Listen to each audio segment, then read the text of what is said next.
dur d'être musulman. Dans le Lot, rencontre avec une famille accusée à tort d'appartenir à Al-Qaïda. La vie d'une famille bouleversée par une arrestation à la fin du mois d'octobre. Stéphane et son fils Kevin ont été mis en garde à vue puis relâchés.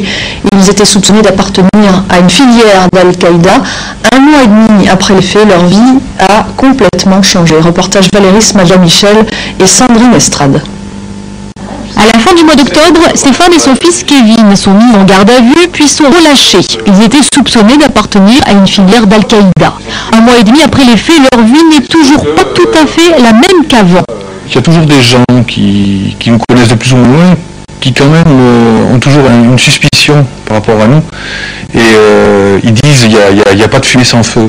Donc pour eux, en fait, on sera toujours coupable de quelque chose, même si on a été remis en liberté totalement innocenté. Pour eux, il y a un doute, la police ne vient pas vous chercher sans raison. Certes, Kevin, leur fils, a pu repartir faire ses études en Égypte, mais sans carte bleue. Le jour de notre libération, le jeudi 25 octobre, notre banque, donc, qui est la Société Générale, où on est client depuis 53 ans de père en fils, nous a mis une interdiction d'utilisation de carte bleue pour usage abusif. Ce qui est totalement faux, puisque nos comptes n'étaient absolument pas découverts. La banque, qui a refusé de répondre à nos questions, leur a demandé de ne plus être clients chez eux. Ceci ne serait la conséquence ni d'une décision de justice, ni d'une décision de police. Ce fait en particulier et leur histoire en général sont relatés sur les pages d'un blog créé pour l'occasion. 600 visites en 15 jours et plusieurs messages de soutien.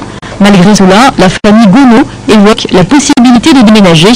La conseillère ANPE de Madame Gonod, actuellement au chômage, lui a même confié qu'il lui serait très difficile de retrouver un emploi dans la région.